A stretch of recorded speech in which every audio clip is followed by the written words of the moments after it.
Hello, this is Abby. Dear Abbey, this is gonna be a long one. Oh boy. Dear Abbey, how do you tell the difference between a new exciting crush and a rebound? Does it matter? Dear Abbey. Dear Abbey. Dear Abbey. Welcome to our little corner of the internet. This is the Dear Abbey podcast. I hope you stay and hang out with us. See you in a sec.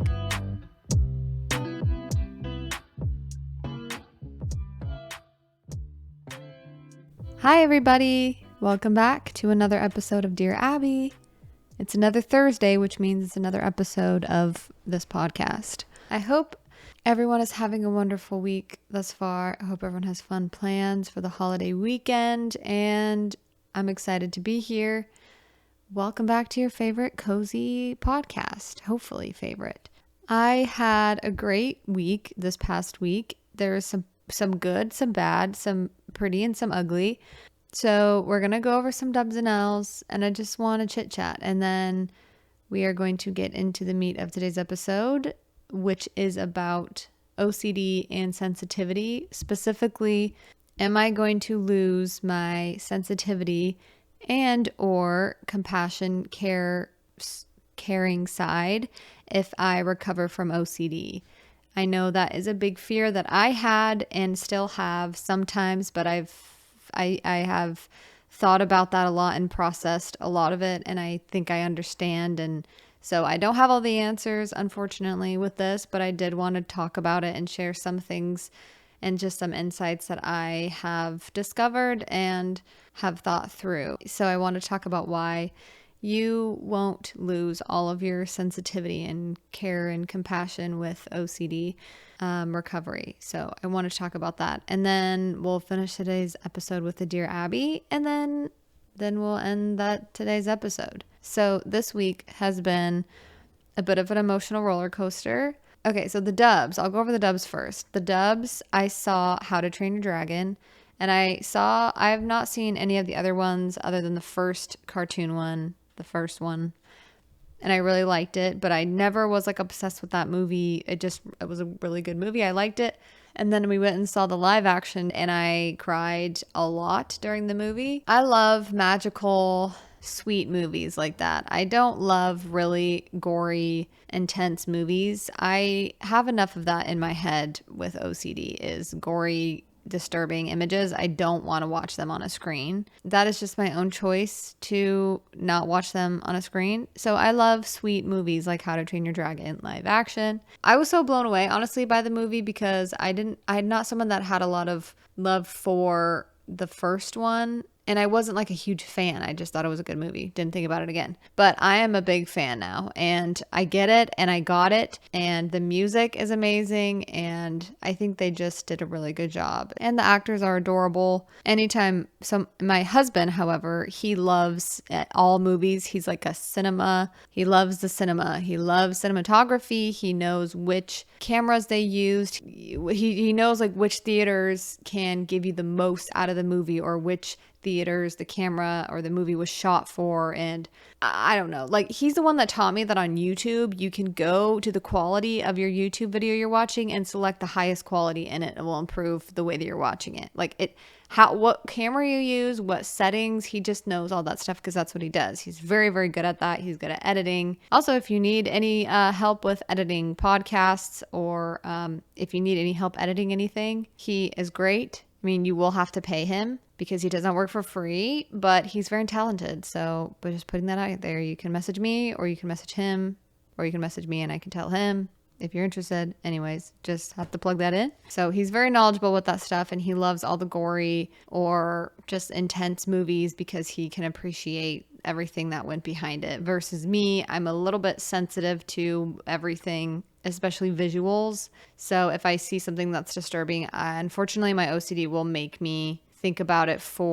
My OCD will unfortunately send me the same disturbing image from a movie over and over and over again for sometimes months. So I still remember there's certain scenes in movies that they're now popping into my head. And so I'm having to do an exposure as we're talking. I'm having to do some response prevention by saying maybe I'll get stuck in my head, maybe not. I'm not going to try to solve why a movie would put something that evil and disgusting in there, and then I'm going to move on.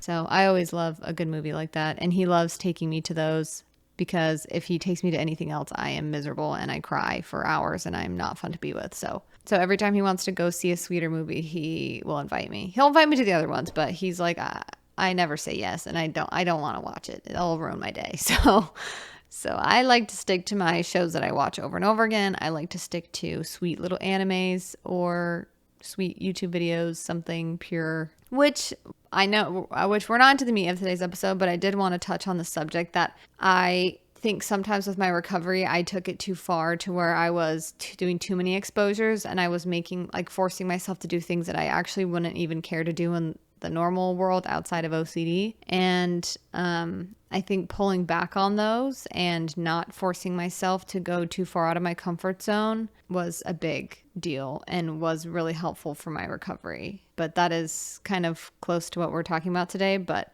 I think with being sensitive, watching stuff, I've learned that it's okay that I don't want to watch those rated R movies. I don't want to watch anything that's really disturbing because it doesn't improve my life, and I want to treat my brain in a certain way, and it's okay if others don't, because their brains are just different. They won't have intrusive images sent to them 500 times in one day, and that's just the way that my brain works. And I think that was really healing to just accept that.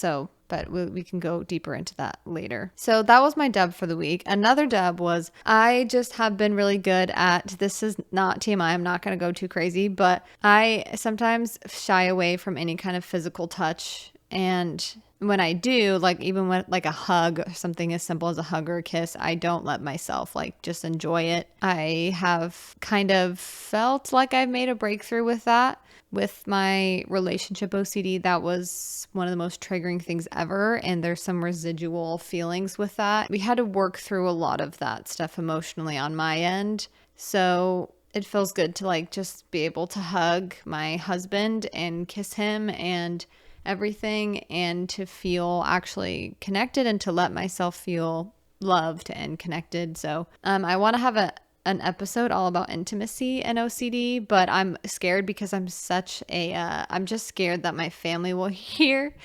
I'm just scared for some reason to talk about that stuff. So hopefully it's not shocking when I do, but I do think it's important and it's such a big deal for a lot of people. I have that on my list of episodes that I want to talk about soon. I would love to have an expert on because I'm not an expert in that, but I am an expert in experiencing OCD with intimacy. So yeah, that should be an interesting episode. An L was I had a bit of a dip in I guess I should say peak in depression, but I had a bit of a depressive episode, which isn't an L on my end because it's not something that I can control. So I'm not saying, I failed this week in any way, but it just was a hard thing that I experienced. And it was only for 2 days, but it was pretty bad. And I was almost not able to really talk because I was feeling very overwhelmed. And so I didn't want to say anything because I didn't know how to just say that I don't know why I'm so depressed, but I feel incredibly heavy but numb at the same time. I eventually after had just a breakdown and I cried, and part of me kind of recognized this feeling, and it didn't last as long. And I'm also off my meds, so it kind of makes sense that I might have a couple ups and downs, but I handled it the best that I could, which was not speaking for a little bit, probably being a little bit rude to my family that was here because I didn't know what was happening until a day in the whole episode. So I was like, okay, I think this is what's happening, and I think I gotta just take it easy a little bit. But I definitely could have expressed it more during, but I'm getting better at that little by little. And then some quick nuggets that for some reason I want to talk about is we have been playing a lot of board games recently. I came from a very nerdy board game family. We all have really big egos apparently, and we like to win. We like to outsmart the others. It's a very annoying thing, but I love it, and it's just fun. It's all fun in games until somebody flips the board. I love Dungeons and Dragons, and that's what it turned into eventually, was Dungeons and Dragons, but not with my whole family, but with anyways, my brother, for my early birthday present, because he's like, I don't have to worry about getting you a present. He was like, let's just, go in on a game together and then we can play it and then you can keep it. But we got Terraforming Mars. Am I saying that right? Yeah. Okay, it's terraforming Mars, which is, I didn't know this, so I'm not going to act like I knew what this word meant. I mean, I kind of guessed what it meant by the board game pictures. It's just, terraforming is just making a place livable, basically, like another planet that's not, that we can't grow anything, we can't breathe, we can't get anything that we need to sustain life. So terraforming a planet is just trying to be able to sustain life there by changing a bunch of different things in all the ecosystems, basically, to match what we need to live. So the game is about terraforming Mars, and it's a really fun game. It's really freaking confusing. There's some games that there's like one layer to the game. Then there's some games that have 2 layers. Some games have, you guessed it, 3. Some games have 4. This is like a 5-layer game. It's very similar to Cities and Nights, like Settlers, but Cities and Nights, like the expansions of it. But it felt more confusing, but I also have never played it except for that once. We were learning it together, which felt more confusing. So we got that game, and it was really fun, and I'm really glad that we got it. And then, so if you love board games, that's a great one to get. And then the other one we got was Everdale, and that one is like you're saving up for winter, and oh, it's such a cute game. It's such a cute game, you guys. It's such a cute game. You can either be squirrels, turtles. Oh, frick. Squirrels, turtles, porcupines, and something else, like a gerbil or some, I don't know, somewhere. I forgot what the other one is. A possum? No, not a possum. So that's your squad. That's your team. That's your family. And basically the premise of the game is you're trying to save up for winter. So you are going out and you're getting berries. You're getting lumber to build stuff. You're getting your food supplies to last you through the winter. And you're also building a little mini civilization for your animals. And it's kind of a race. And basically it's whoever gets the most points, but also who has like the most resources, who has the most things in your city. Yeah, anyways, and when I first got the game, I don't know if I've talked about this game. I probably have, because me and my husband are obsessed with it. When you get the game, you usually punch out like the game setups. If there's tokens or coins or something, you punch them out of the the cutout things. I can't think of the words. The game had 1 million of those, so it was fun to punch everything out. That's always fun and satisfying. And then you put it together, and it's like the prettiest artwork. I'm like such a nerd now for board game artwork, because it's some of them, if they have a certain type of artwork, it's going to be a good game. And this one, the artwork is beautiful. It's so sweet. They're like, the story is so cute. The rule thing is cute. And the board game is a really pretty board game. Very calming colors. You put everything out on the board, like little berries, little stones, little resin, and lumber, and then you have what's called the ever tree. So you build this ever tree up on the board, and it's like a 3D. I mean, it's like a real tree. Okay, not a real tree, it's a cardboard tree, but you set it up on the side of the game. Then you put your little guys on there, and you wait for it to be autumn, and then it's summer, and then it's whatever the other one is, spring or something. Obviously not in that order, but it's a really fun, cute game. I can't help but just win. All I do is win in the game. So it's, we keep playing, and Keaton keeps thinking he's going to win this time, and he doesn't. I keep telling him, I just told him, I said, hey, you're trying to do too much with the game. You need to just decide which road you're going to go down, because again, this is like a 4-layer deep game. There's a lot of different ways you can win and get points. So you just got to kind of commit, and it's a risk, is what I told him. I said, look, son, it's going to be a risk no matter what you choose. If you go with trying to get points in your city, or if you try to get events, or if you try to get berries and just end with a lot of resources you can trade for points sometimes. So it's always a risk. You gotta pick a couple and go after it. We'll see if he takes my advice and beats me sometime. Okay, let's get into the meat of today's episode. We are talking, oh great, they're doing yard work outside, so I'm very sorry if you can hear that in the background. Unfortunately, I chose the worst days to record because they're the only days that they come.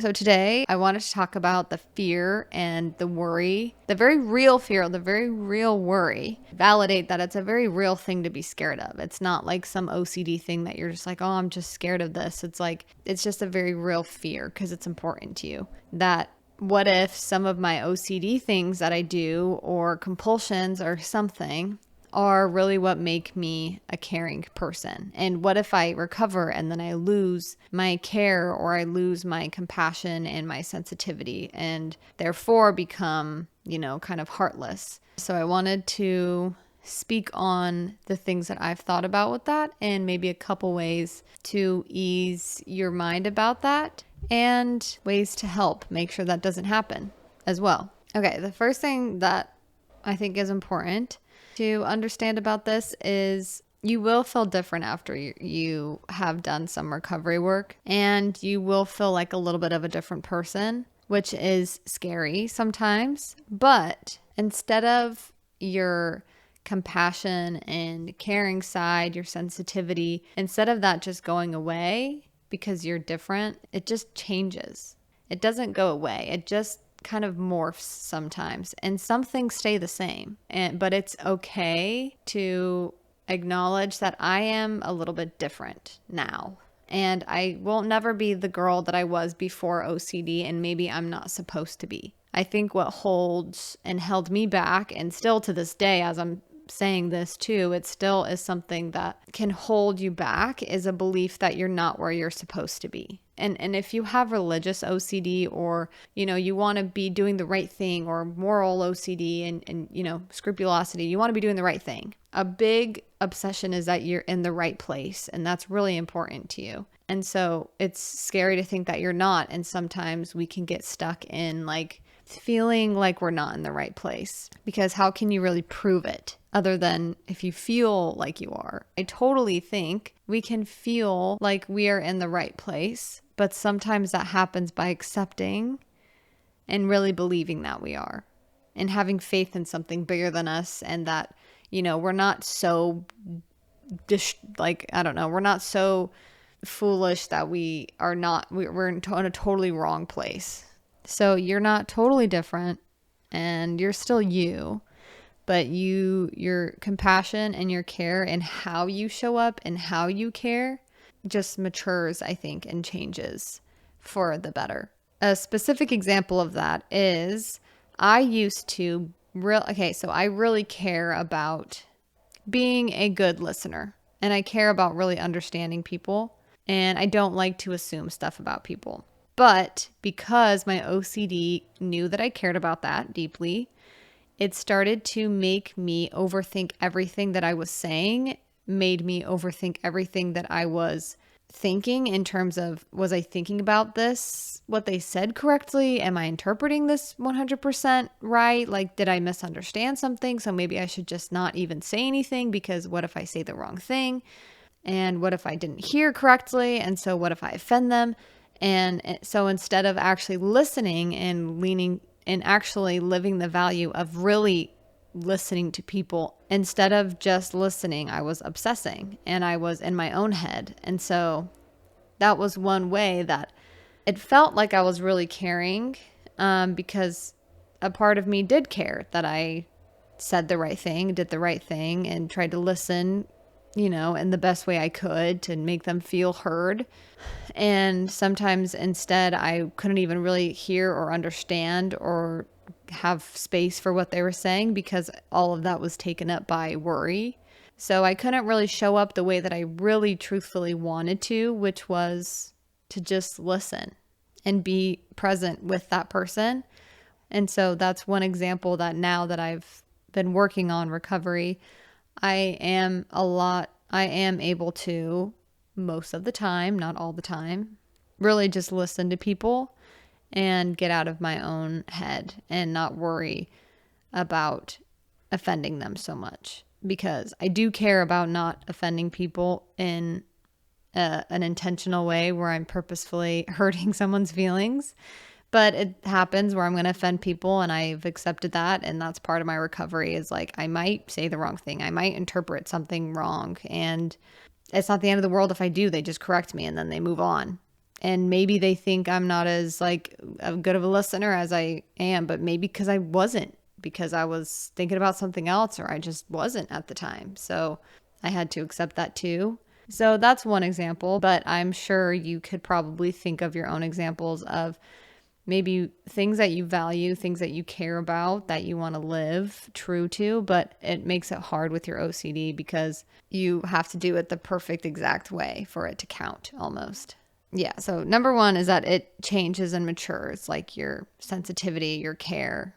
It matures and it doesn't just go away. If you feel different, sometimes it's helpful to maybe write down or take a moment to slow down and acknowledge the ways that you really have been able to grow and believe it. Because sometimes, obviously, it can be hard to believe that you're doing any better.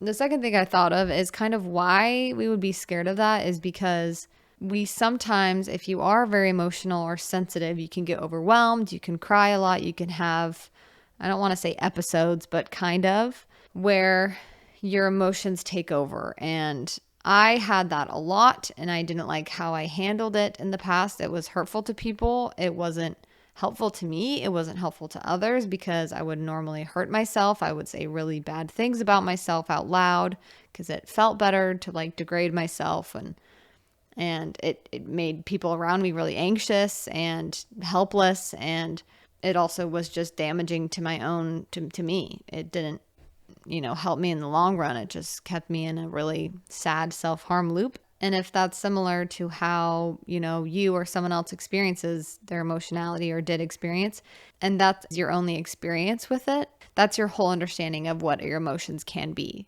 So then you feel like in order to recover or feel better, you have to get rid of all of your emotions. You have to get rid of anything that you care about so that you don't react badly or something. That's kind of how that got stuck for me, is I was like, okay, well, I always act badly when I'm highly emotional and when I let my emotions take control. So now I have to cut off all of my emotions. I have to suppress everything. I have to view them as bad, because if I let myself care about anything, if I let myself feel anything, then I'm going to act bad, because that's was the evidence from the past. So I think that can be a common thing that we start to believe, but it is not true. So your experience with your emotions and your experience with your sensitivity doesn't have to always be the case moving forward. And that's going to just stunt your growth and your happiness if you start to suppress and be like, all feelings are bad now. And behind it is just a misunderstanding of what your emotions are and how you can feel them and how you can experience them. I think that's why sometimes it can be a fear, and then also why sometimes we can push ourselves too far in recovery. I just felt like anything that had anything to do with my OCD in my head, it feels messy up there. So anything that it attached to, it's like I had to full throttle, where I almost tried to make myself not care about anything. And once I recognized that this was just a misunderstanding of how I can experience my emotions, it was very helpful, and it kind of changed my whole perspective, and it made me realize OCD recovery isn't about suppressing everything and not caring anymore. That way OCD can't use anything against you. That's not what it was. It was about courage. It was about trust.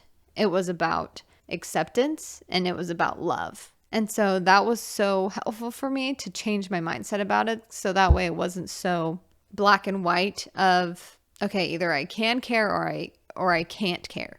Either I am allowed to care or I shouldn't care because it's not good or something.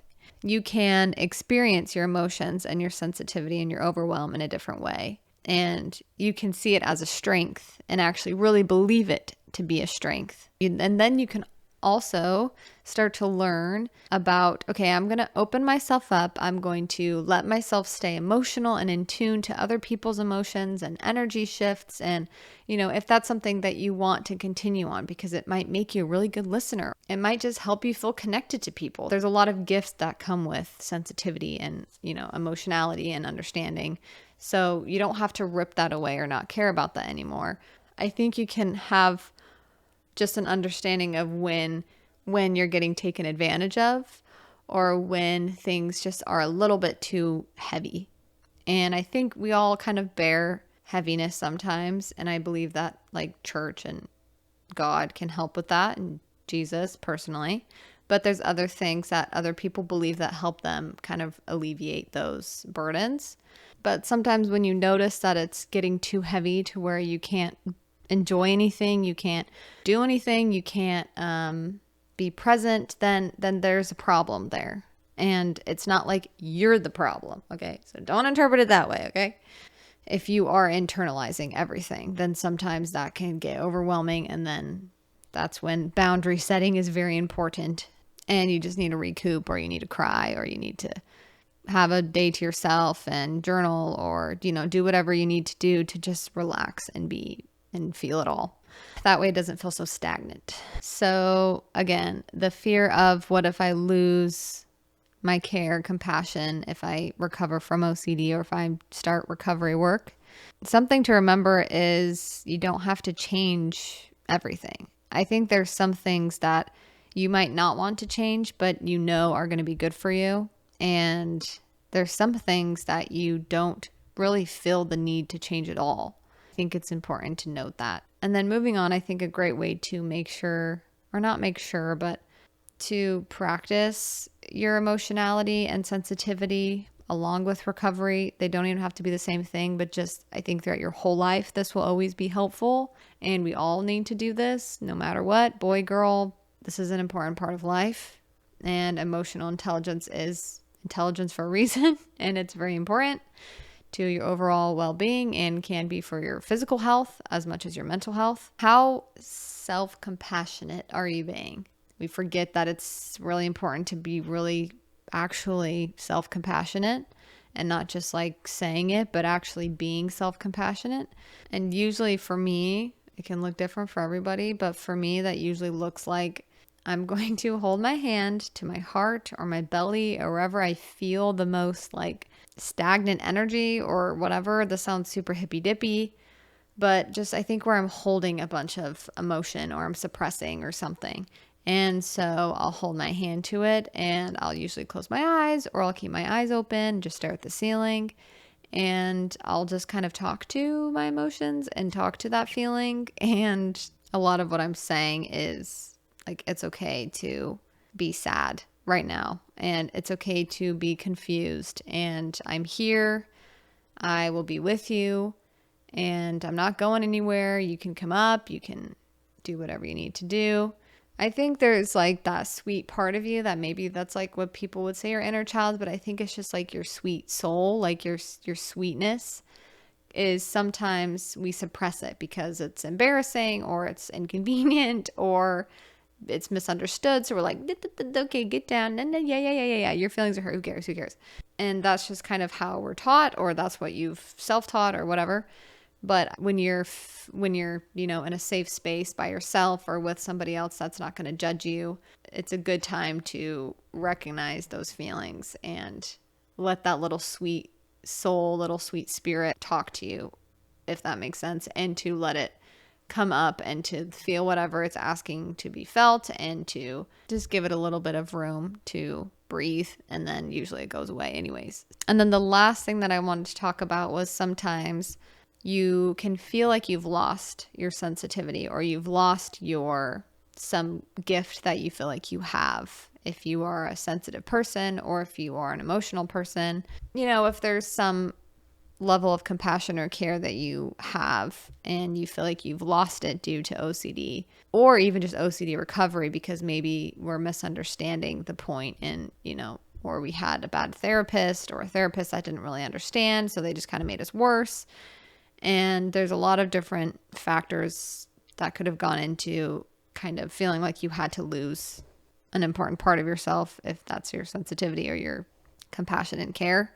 I think if you're really feeling emotionless, it could also, I would look into, if you are depressed and if you are clinically depressed, that could be one reason. So it might not even have anything to do with your recovery. It could just be you are depressed. If that's something you're noticing consistently and you don't know like what you're necessarily doing wrong, you're trying to do everything right and you still feel literally nothing and a heavy emotionless and numbness and total apathy, then it could be depression. So I just want to put that out there. I don't know enough. I'm not diagnosing anybody. I'm just saying that is a real thing and that is something that happens to people. So And it's helpful to get a diagnosis because then you understand what's happening and you don't have as much shame that starts to build up, like I'm doing everything wrong or whatever. Or if it's not all the time and it's just sometimes you just feel this back of the heart, back of the soul, I don't know, this just heaviness and this sadness or numbness.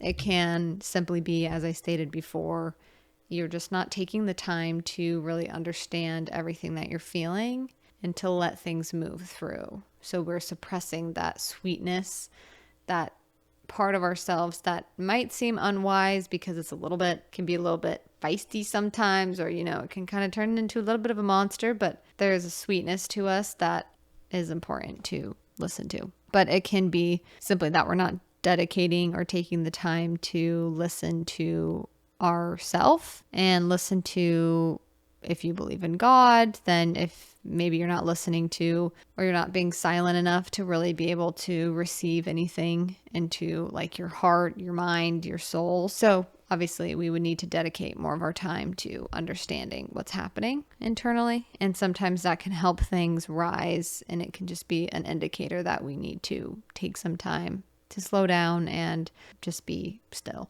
So hopefully any of that was helpful to understanding or not being as scared of doing any recovery work because you're scared you're going to lose some of your gifts. I don't think if they're gifts, you really can lose them forever. So they just might not feel top of the brain, top of the heart.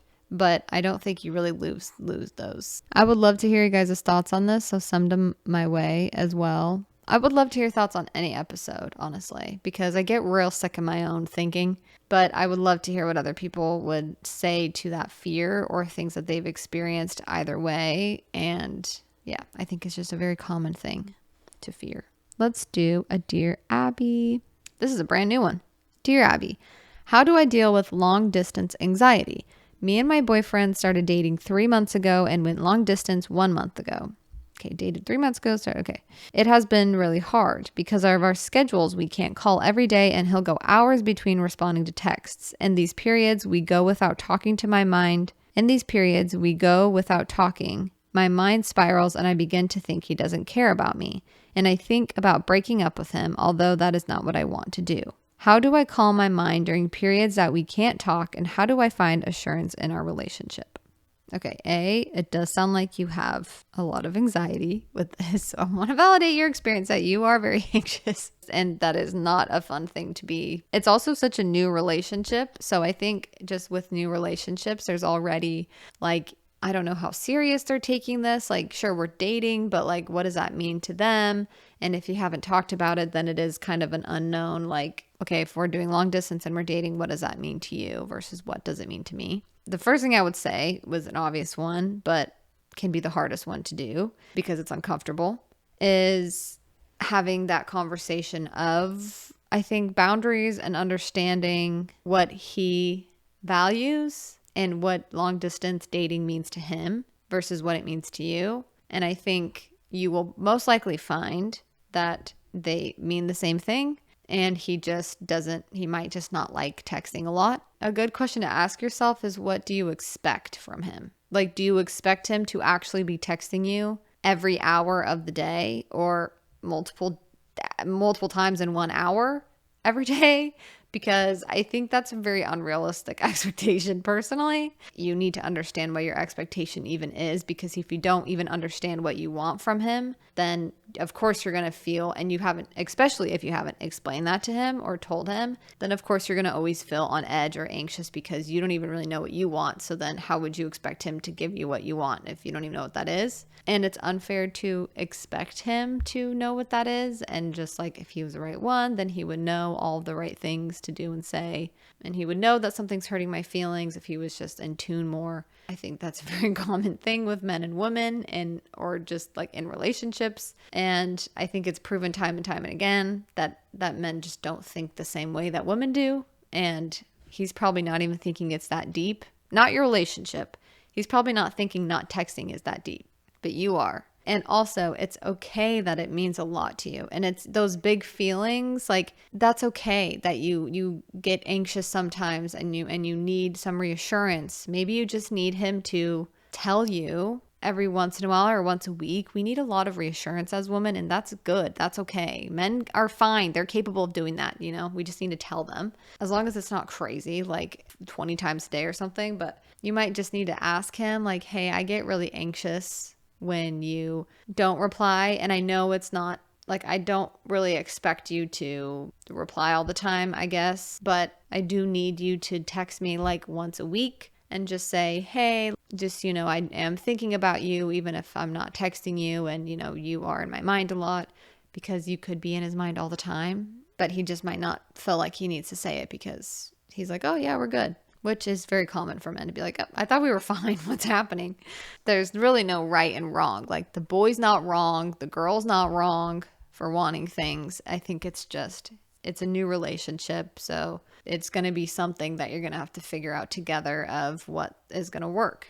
So it's okay that it's hard. It can be stressful. So you can be very compassionate and patient with yourself because sounds like this is a big deal and it is stressing you out. So just be super patient with yourself as you kind of navigate these feelings and figuring out what you need. And it's totally okay to have needs.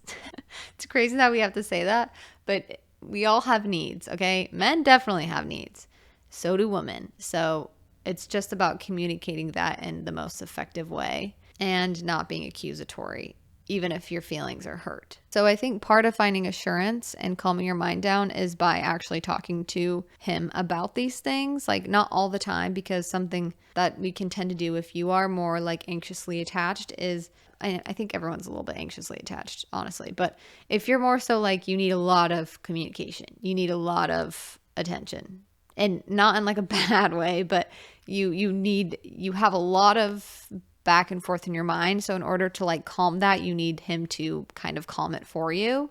But also on the other side, you can do a lot just by yourself to help your mind to stop from spiraling. So I think it's a little bit of both, talking to him, working out that as a relationship and as a partnership, and then also just by yourself, your own personal work and journey with that. A very common piece of advice, so you might roll your eyes, but hey, it helps.